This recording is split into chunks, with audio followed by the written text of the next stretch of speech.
Nous sommes dans l'avant-dernier tour de circuit au Tour d'Alzenberg sur la 34e édition de la Flèche Brabançonne.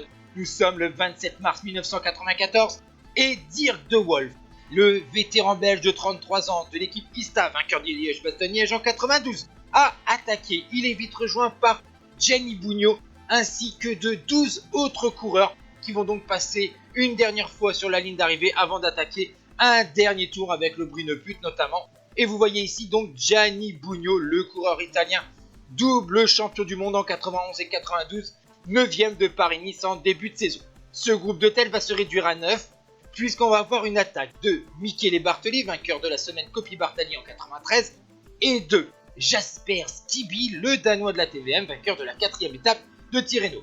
On va à nouveau attaquer le Brune Put.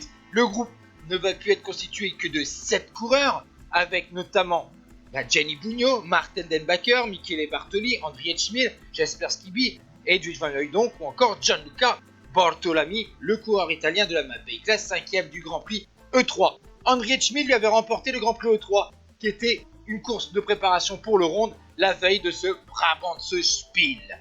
À l'avant de la course, à moins de 5 km de l'arrivée, Bartoli, 23 ans, et Martin Denbacker, 25 ans de la TVM, se sont isolés. Malheureusement pour le néerlandais, 8e de à travers la Belgique 4 jours auparavant, il va être battu par le jeune puncher italien, 7e de la Flèche Wallonne, 9e du Trofeo Matteotti et du Tour du Frioul en 93. Michele Bartoli de la Mercatone Uno va pouvoir inscrire pour la première fois de sa carrière une classique flandrienne à son palmarès à moins de 24 ans.